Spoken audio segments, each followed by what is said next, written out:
Hello everyone, నేను doctor Sandhya Deepika Oraganti, consultant 49 fertility centre Secunderabad branch అండి.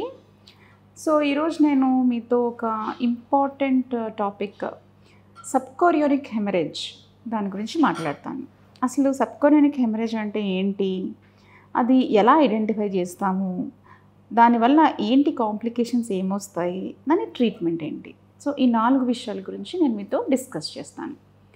So నార్మల్గా సబ్కోరియోనిక్ హెమరేజ్ అంటే ఎర్లీ ప్రెగ్నెన్సీ మొదటి వారాల్లోనే బ్లీడింగ్ అనేది కనబడుతుంది కొంతమందికి. సో ఐదర్ బ్రౌనిష్ డిశ్చార్జ్ రావడము, ఫ్రెష్ రెడ్ బ్లడ్ రావడము, ఇలా కనబడుతూ ఉంటుంది. సో వాళ్ళు చాలా యాంగ్జైటీతో, అప్రహెన్షన్తో డాక్టర్ దగ్గరికి వస్తారు. మెయిన్ యాంగ్జైటీ ఏంటి అంటే అబార్షన్ ఏమైనా అయిపోతుందా, అసలు బేబీ ఎలా ఉంది, ఇలాంటి డౌట్స్ అన్నిటితో మన దగ్గరికి వస్తారు. సో అప్పుడు మనము అల్ట్రాసౌండ్ స్కానింగ్ అనేది చేసి చూస్తాం. చూసినప్పుడు మనకి యూజువల్గా స్కానింగ్లో బ్లీడింగ్ అంటే బేబీ పక్కన, గర్భాశయంలో బేబీ పక్కన బ్లీడింగ్ అనేది కనబడుతుందన్నమాట.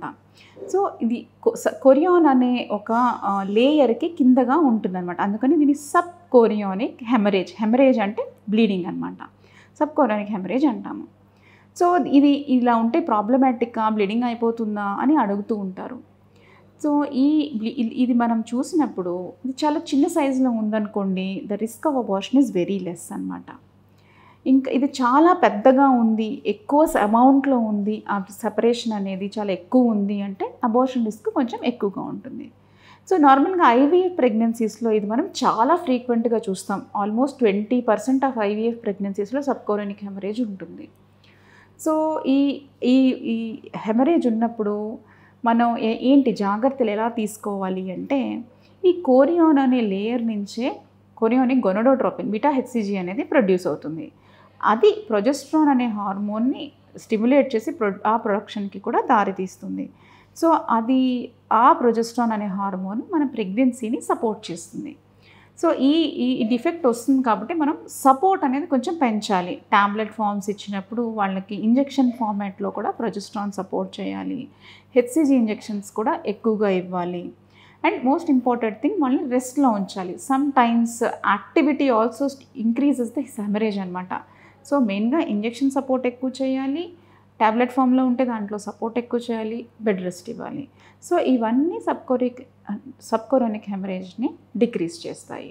అండ్ అబార్షన్ రిస్క్ అనేది కూడా ఓన్లీ 10% ఉంటుంది.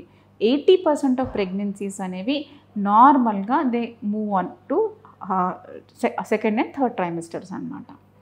సో ఈ సబ్కోరియోనిక్ హెమరేజ్ వల్ల లేట్ ప్రెగ్నెన్సీస్లో ఒక 2-3 రిస్క్స్ ఉంటాయి. అవి ఏంటి అంటే, వీళ్ళు they are more prone for preterm labour, అంటే తొందరగా లేబర్ పెయిన్స్ అనేవి స్టార్ట్ అవ్వడం అనేది వీళ్ళు జరుగుతుంది. రెండోది ఐయూజీఆర్ అంటే బిడ్డ గ్రోత్ రెస్ట్రిక్షన్ అనేది జరుగుతుంది. అందరిలో జరగకపోవచ్చు, బట్ నార్మల్ పాపులేషన్ కంటే ఎర్లీ ప్రెగ్నెన్సీలో సబ్కోరియోనిక్ హెమరేజ్ ఉన్న వాళ్ళల్లో ఐయూజీఆర్ సమస్య అనేది ఎక్కువగా చూస్తామన్నమాట. సో ఈ 2 లేట్ ప్రెగ్నెన్సీస్లో చూస్తాము.